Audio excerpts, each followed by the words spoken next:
Can you tell me something about yourself? My name is Maurice Guerra. I'm 34 years old.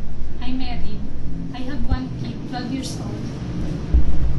I have one brother and one sister, and my religion is Catholic.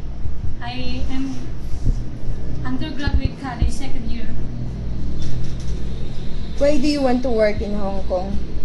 I want to work in Hong Kong because I want to support my financial needs of my daughter and my relatives. Do you have any domestic helper experience? Yes, ma'am. In your previous employer, how many are they in the family? And how old were the children? 5. Have you experienced taking care of a newborn baby or a sick elderly? Yes, ma'am. If the baby cries and won't stop crying, what will you do? I will check his temperature and I will feed him and I will sing him blood. What is your main duty in the house? Give some details about your work. My main duty in the house, cleaning, cooking, and washing their clothes. Is it okay if your employer won't give you a Sunday off? Yes, ma'am.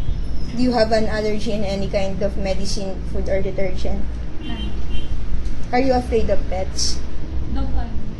Are you prepared to follow your employer's rules and regulations? Yes, ma'am. Are you willing to wake up early in the morning and sleep late at night? Yes, ma'am. Are you willing to cut your hair short? Yes, ma'am. Are you willing to be paid by the employer instead of having a day off? Yes, ma'am. What are the qualities of being a good domestic helper? Being a good domestic helper, I am hardworking, patient, and also a dedicated person. Do you have any message to your prospective employer? Good afternoon, Madam or Sir. I promise I will do my best and follow the rules and regulations. And thank you. Hope to see you soon in Hong Kong. Can you give me your best smile?